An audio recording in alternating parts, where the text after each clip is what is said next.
There's no doubt, you know, coming in.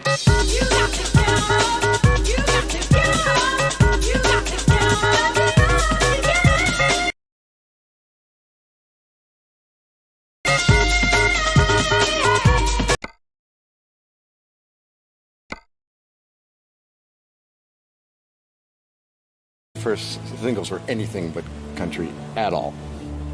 That haunted us ever since. Soaking in the pooper,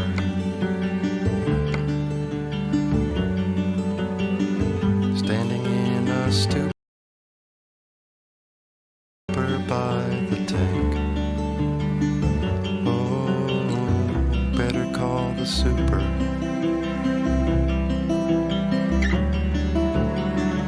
As I grip the towel rack for strength. Though I did study classical music, I made a conscious decision to reject that information and start again by just listening, as opposed to relying on musical notation. It was like the early mid-70s where I was just like, I cannot apply the cello to what I am listening to. I would try. I mean, I think that was one of the reasons my folks felt sorry for me, was because I would put the cello on my lap and try to play it like a guitar with a auto harp felt pick. And then I was listening to the Allman Brothers, so I had a slide, so I would play slide on the cello. And I guess at some point they just felt sorry for me, and they said, fine, we'll get you a guitar, but you have to take lessons. And I'm like, okay, fine. Just get me that guitar. Well, I'm not so well acquainted with the topography of your mind. I need a detailed description, a representation of some kind. I wasn't really good at playing other people's music, mainly because I was pretty limited as a, quote, musician. So we just sort of made up our own songs. Nobody wanted to sing or anything like that, and just so I said, I'll do it. And so it just sort of grew out of that. Because again, we were all working, we all had jobs and other things to sustain us. So it was simply like, oh, okay, well, we'll get together, go out on an evening, and open up for whoever. And we had a great time doing it. So you're describing yourself as a reluctant singer. Well, absolutely. I mean, I confront that daily. I've often felt that it's like I like making things, and I like realizing an idea, and I like having something there as a result of it, whether it's a picture or a song or recording. That's what I really like to do. And what ends up happening, by virtue of my lack of ability, is it ends up being something that probably is not what someone else would have created. Which I guess it turned out to be a good thing. Yeah, there comes a booming sound.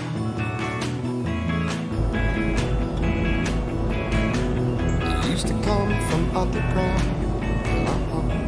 And I think early on when we were making records, I was never happy with the way my voice was being presented, mainly because I had no affinity for it and had no confidence in it. I didn't necessarily think it was all that great. The soul, yeah, baby of the soul. For instance, that song that I guess most people know Lamb Chop by is Up With People. I knew it was a hell of an arrangement. We captured a great thing there, but I had no idea vocally that there was anything particularly unique about that or special about that. I had no idea that that would be the song that people identified with my voice. Come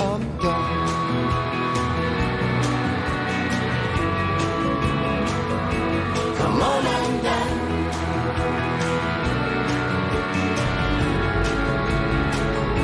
Come on and dance. Every day that I get up and start to work on new things, I always wonder if I have something to offer of value of something.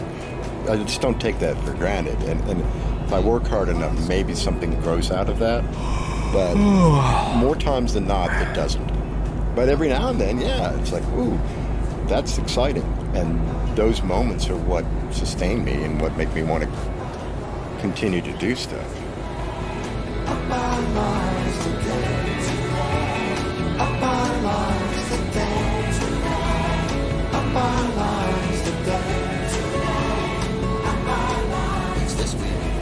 I find myself in this weird position these days because there aren't that many people of my age that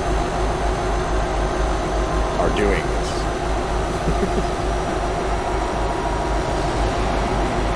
It's the sounds of Tennessee to me.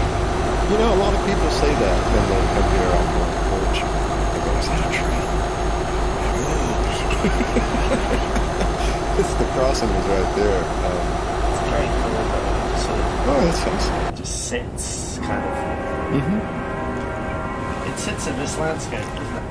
It's great, yeah. You got the subtle roar of the interstate. You got the trains coming by.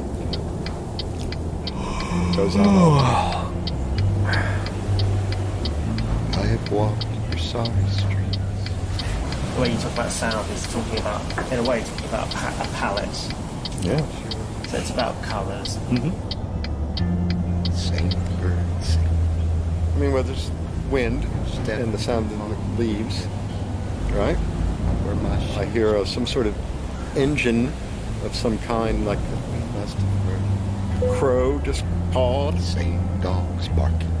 There's the sort of low, steady hum of the interstate, which is not far away. Some faraway birds. I would suggest that the grass itself, because of the wind, is making a certain amount of noise.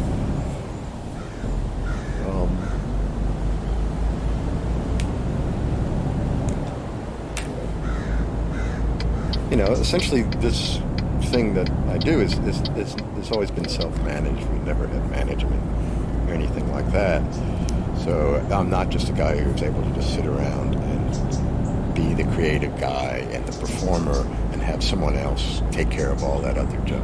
I'm the guy that has to take care of all that stuff. And it does occupy a lot of your time. I'm just sort of essentially a terrible manager. I'm not good at it. I would have fired myself long ago because obviously the idea is to make money if you're managing something, not to lose money, which is exactly what I've figured out how to do. But it has integrity, artistic integrity, what I want to maintain and not have that be governed by economics. We hold these truths to be self-evident. We drink beer in bars and act irreverent. The stockings were hung by the window with care, right next to her shoes and her underwear. Part of why I like manipulating my voice the way I do these days is because it enables me to sort of color it in a way that I find interesting and I like.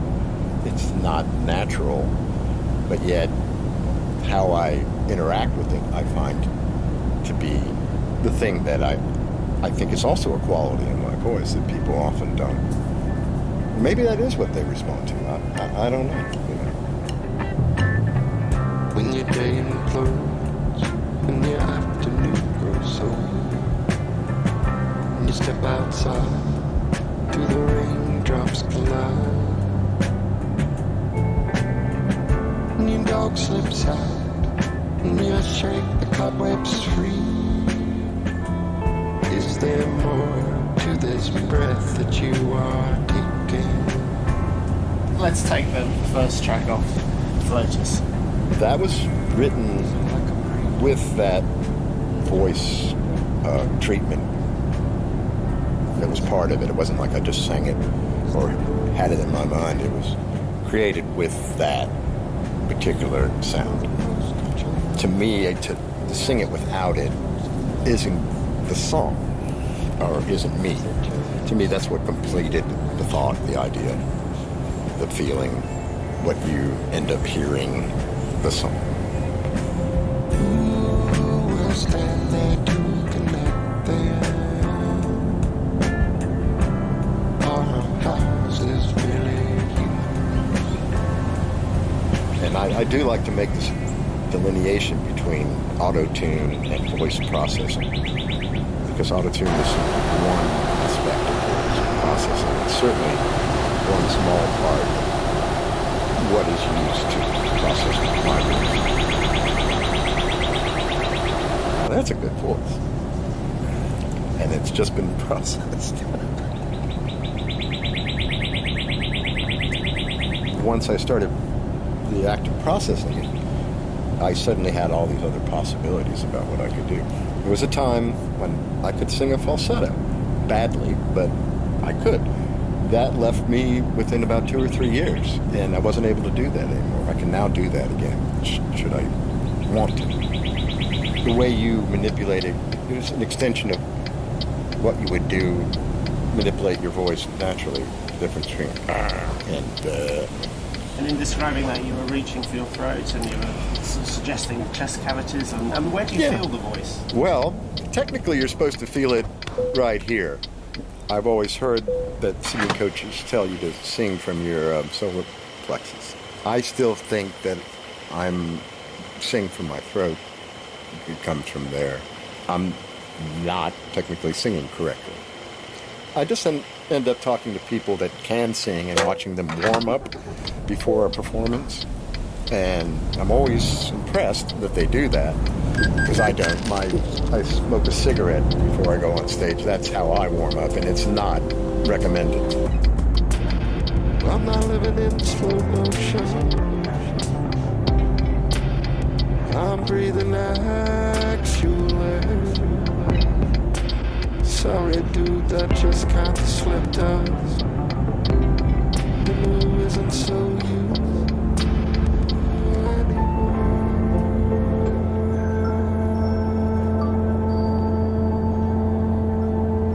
What I look for in the processing is the imperfection of a thing that was created to create perfection. Because I believe there lies our humanity. That's what we're all made of, we're all flawed people. And it's our flaws that make us unique and cool, and perfection is highly overrated.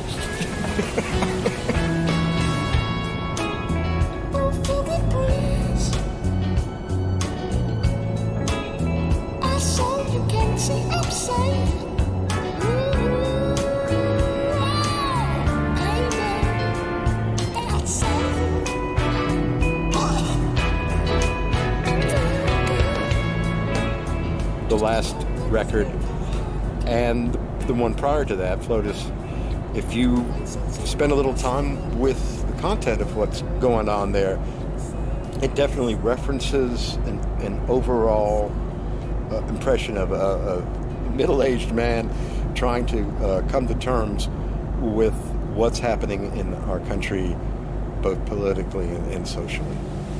Just how's it feel to just be a regular person with some sense of dignity and humanity and compassion and empathy for other people. There's a huge lack of those things, because the things that have been instituted in the last couple of years within our society. What a silly expression. The news just got real for the new progressive. Well, we weighed out the situation. It seems like a thing you wore a hubcap as a halo. I just always felt if you focus too much on references to any particular current event or circumstance, that it immediately sort of puts a cap on its longevity. You can reference that stuff, but in a way that isn't so specific or pinpointed. And in that way, then maybe you get to something that has a little more resonance over time. the name of one of your older records is Nixon. Right. Things have changed, but things haven't changed. Are we sort of stuck in a groove, or is the world a different complexion?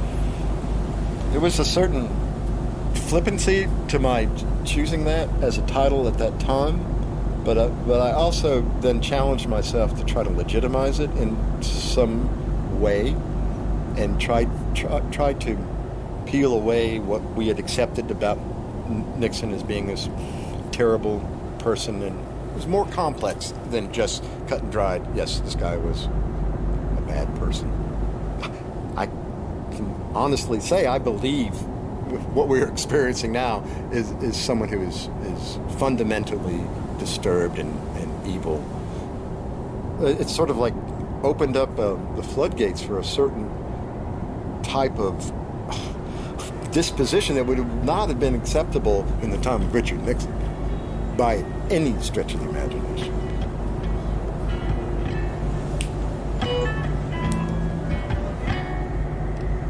I can flick a cigarette butt further and more accuracy. It wasn't like I designed, I want to connect with the younger crowd or whatever. It wasn't that at all. Sorry. Totally inhaled some bug. Lots of practice. I guess. Someday we will all be in it. I might have to walk. Get some water. Yeah. That way the voice will be preserved. Instead of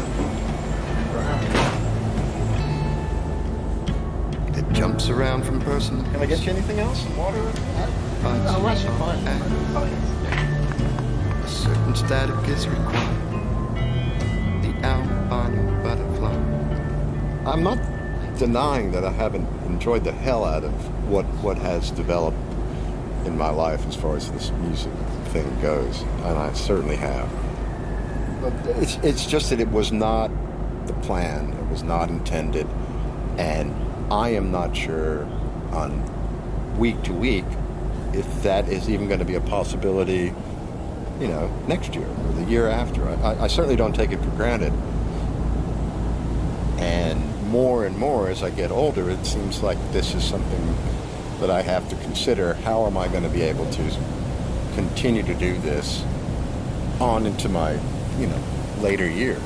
And I'm convinced that I will continue to do it. Whether or not anyone will hear it is a whole nother story.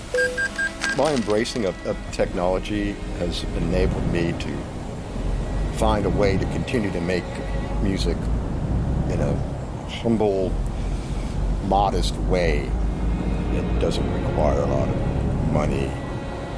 Essentially, I'm going back to how I started as far as making things for the joy of it and the enjoyment of it. But this is great right now, and this is today. But 5 years from now, who knows?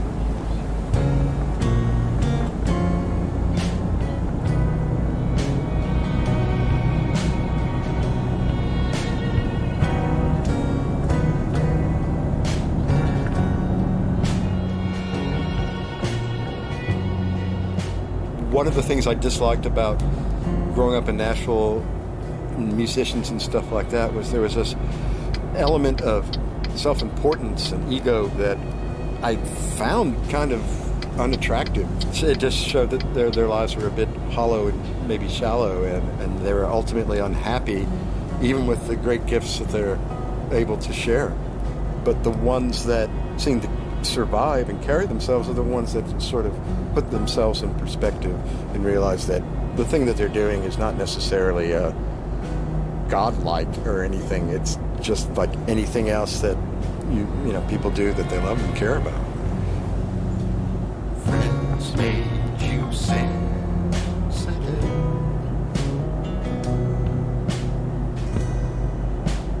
Loss made us idiots.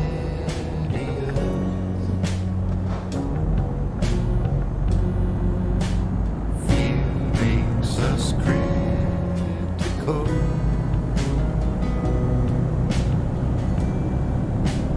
Knowledge is difficult.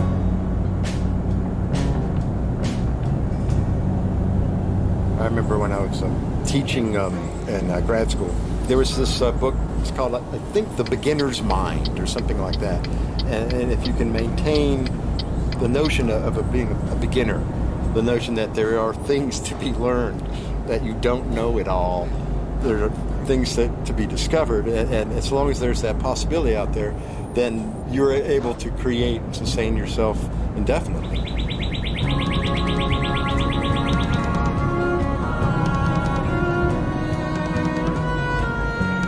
The Voices of Kurt Wagner was produced by me, Alan Hall. It was a Falling Tree production for BBC Radio 4.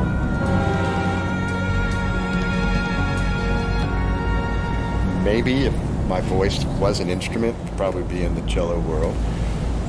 It was warm and round, and it's just right for me. That is perfect. You see? Now we've got your voice. There you go. You're a cello. A little scratchy cello. And tomorrow we'll hear from the lead singer of the black feminist punk band Big Joni in the voices of Stephanie Phillips. After the news, we'll hear how fine dining became an art form in the 19th century. In William Sitwell's The Restaurant, A History of Eating Out. That's at midnight.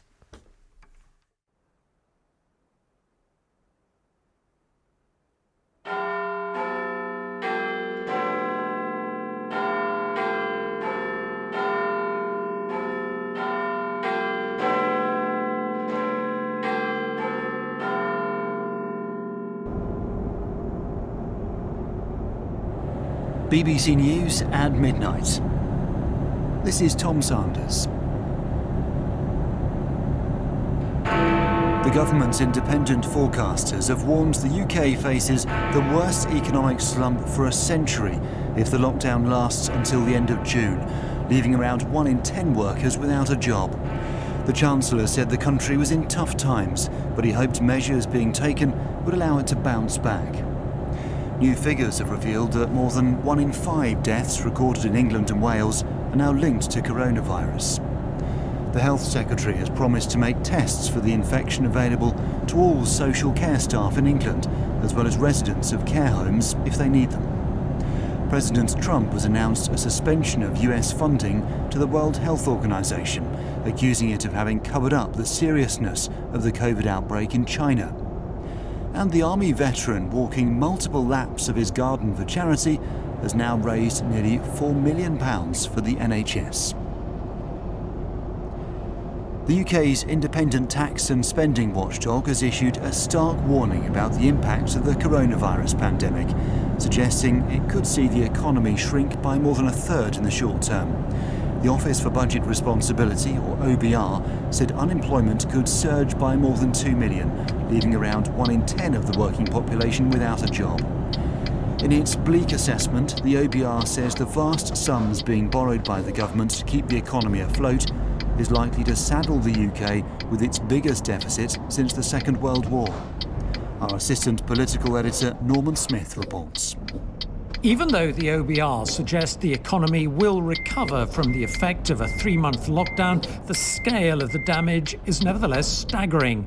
Unemployment is predicted to rise by 2 million, economic output to slump by more than a third, and borrowing to reach unprecedented post-war levels. And even after the economy has begun to recover, by the end of the year, it'll still be 1/7 smaller. A bigger hit by far than either the financial crash or the oil crisis and 3-day week of the early 1970s. The scale of the projected damage is likely to intensify debate within government over how long to continue with the lockdown. But at the daily Downing Street news conference, the Chancellor Rishi Sunak insisted the priority would remain saving lives. The single most important thing we can do for the health of our economy is to protect the health of our people. It's not a case of choosing between the economy and public health. At a time when we are seeing hundreds of people dying every day from this terrible disease, the absolute priority must be to focus all of our resources to beat this virus. Mr. Sunak suggested the OBR's scenario could have been even worse had it not been for the multi-billion-pound package of government support for the economy and companies. However, the shadow Chancellor Annalisa Dodds warned ministers they needed to provide the promised grants and loans much more speedily.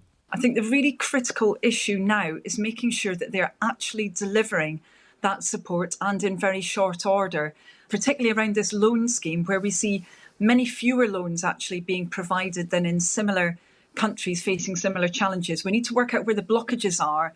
The £273 billion of borrowing predicted by the OBR would wipe out at a stroke all the deficit reduction achieved in 10 years of austerity. And the former Chancellor, George Osborne, who oversaw much of that, today said he feared the lockdown could do lasting damage to the public finances and jobs. This staggering loss of economic output, this staggering increase in the national debt. And of course, the real tragedy here is a massive increase in unemployment, not all of which comes back. In other words, many people don't simply get their job back later this year under this scenario. And it's just a reminder that the effects of this virus will be with us long after, hopefully, we've found a cure. Even after the lockdown is lifted and coronavirus under control, the economic impact of this disease looks set to be with us for years to come, and with it, daunting choices over how to pay for the damage to the public finances, job prospects and the economy. The chairman of the Office for Budget Responsibility, Robert Choate, said the UK could be heading for the biggest slump in living memory. Our economics editor Faisal Islam has this assessment of the OBR's analysis. These are incredible numbers, not fractions of a percent, but a fraction of the economy. In the current quarter ending in June, over a third of the economy shut down if the current full lockdown continues for 3 months. There will be a bounce back, but over the year the economy would still be 13% down, a sharper annual decline than during the financial crisis, the world wars, and the only precedent being the Depression of 1920 to 21. And so some permanent impact on unemployment and on public borrowing, both sent to double-digit multi-decade highs, would be unavoidable. The figures illustrate what is at stake and why the government has to get its economic rescue plans spot on to prevent permanent economic scarring. But this isn't a direct trade-off between health and the economy. The balance is not so straightforward, and that is also acknowledged in the Treasury. If the lockdown is lifted prematurely, the health system could fall over, workers might just refuse to go to work anyway, and none of that would be a net positive for the economy. Indeed, until a vaccine is produced late next year, these trade-offs are likely to be considered week by week and sector by sector for many months to come. The latest figures released by the Office for National Statistics show that the weekly total of people dying in England and Wales reached a record at the start of April. 16,000 deaths were registered in the 7 days to the 3rd of April, 6,000 more than the average for this time of year. The ONS said coronavirus accounted for a fifth of that total, some 3,500 deaths, higher than the tally given at the time by the government. But the disease doesn't directly explain all the extra lives lost. Scotland and Northern Ireland have published analysis that show similar patterns. Here's our science correspondent, Palab Ghosh. This number of reported deaths in just 1 week is unprecedented in recent times. Of the 6,000 extra deaths, GPs attributed 3,500 of them to COVID-19 on the death certificate. The big question is whether the remaining 2,500 excess deaths are due indirectly to the lockdown and outbreak. Sir David Spiegelhalter is Professor of Statistics at Cambridge University. It's incredibly vivid, this huge spike that's come up for death registered up to April the 3rd. And I was really upset. I don't think I've ever been as shocked when I looked at something. I knew there was going to be a big jump in COVID registered deaths. I hadn't expected such a huge number of deaths, which didn't mention it on the death certificate. Nick Stripe of the Office for National Statistics thinks that the virus could in fact be implicated in some of those deaths that are registered as non-COVID-19. It could be that there is a greater lag in some of the registrations involving COVID. That's possible. It could be that the doctor certifying the death, to the best of their knowledge, is not sure enough that there's possibly COVID involved to put it on the death certificate. But one worrying possibility is that the excess deaths may be due to people's mental health deteriorating or violence increasing as a consequence of the lockdown. Or it may be due to the pressures on the health service, such as postponed operations. Or people are not going to their doctors or to hospitals because they believe incorrectly that there's no capacity to treat them. Sir Simon Stevens, the chief executive of the NHS in England, has revealed that he has also had coronavirus. He said people should still go to hospital if they're seriously ill with other conditions. Our message in the NHS to parents worried about your child, or if you're concerned about your heart or think you might be having a stroke, any other emergency or urgent need, please get in touch with the NHS and get the care you need. The NHS, we are open for you throughout the country. The government's daily figures for coronavirus deaths look only at hospital cases in England. These weekly figures by the ONS show that 1 in 10 COVID-19 patients have lost their lives in the community rather than in hospital. Half of those, just over 200, have been in care homes. Campaigners, though, believe that this number to be an underestimate, as those who die in the communities are usually not tested for the virus. The Department of Health says that more than 12,000 coronavirus patients have now died in hospital in the UK, an increase of 778 in 24 hours. The BBC's Reality Check team has been digging into the regional data contained in the ONS figures. Our correspondent Chris Morris says the picture is especially bad in London, where the virus first spread rapidly.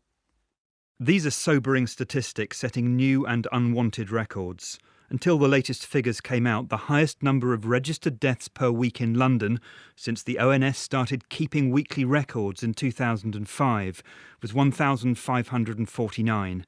That happened in January 2015, at the height of the last big flu epidemic.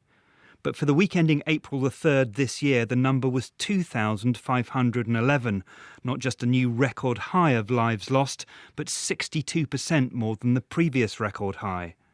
And most of these registered deaths probably actually happened in the last week of March, so well before the virus reached its current levels. Elsewhere in the country, figures for the Midlands also showed a new record high, but only just a bit higher than in January 2015. In the northwest, these were the second highest weekly figures ever.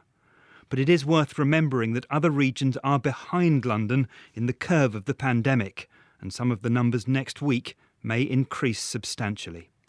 The government has announced that tests for coronavirus are to be made available to every care home resident